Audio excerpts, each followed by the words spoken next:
ನಮ್ಮ ಬಾಸ್ ಇವ್ರೇನಂತ ನೋಡ್ತಾವ್ರೆ ಎಲ್ಲರೂ.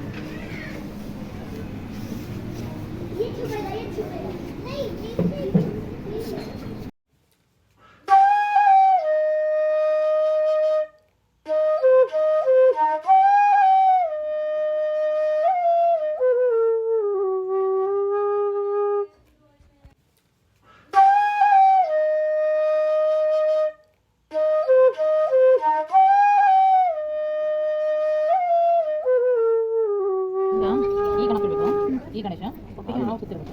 ಆ ಗಣಪ ಬೇಕಿತ್ತು ಈಕಿಗೆ ಪೂಜೆ ಮಾಡಕ.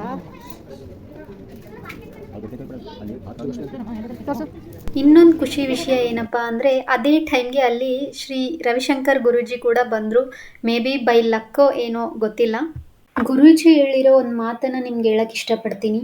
Never under estimate your life, it is most precious. You never know what talents are hidden within you and what you can offer to the world.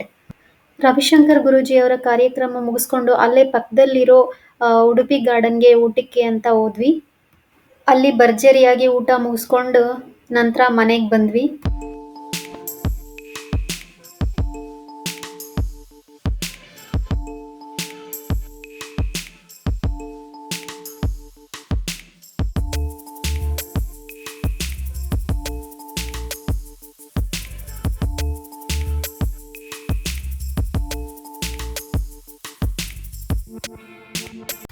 ಮನೇಲಿ ಎಲ್ಲರ ಜೊತೆ ಕೂತು ಊಟ ಮಾಡಿ ತುಂಬ ದಿನ ಕಳೆದೋಗಿತ್ತು. ಆ ಆಸೆನೂ ಫುಲ್ಫಿಲ್ ಆಯಿತು. ನೆಕ್ಸ್ಟ್ ವಿಡಿಯೋದಲ್ಲಿ ಮತ್ತೆ ಸಿಗೋಣ. ಬಾಯ್.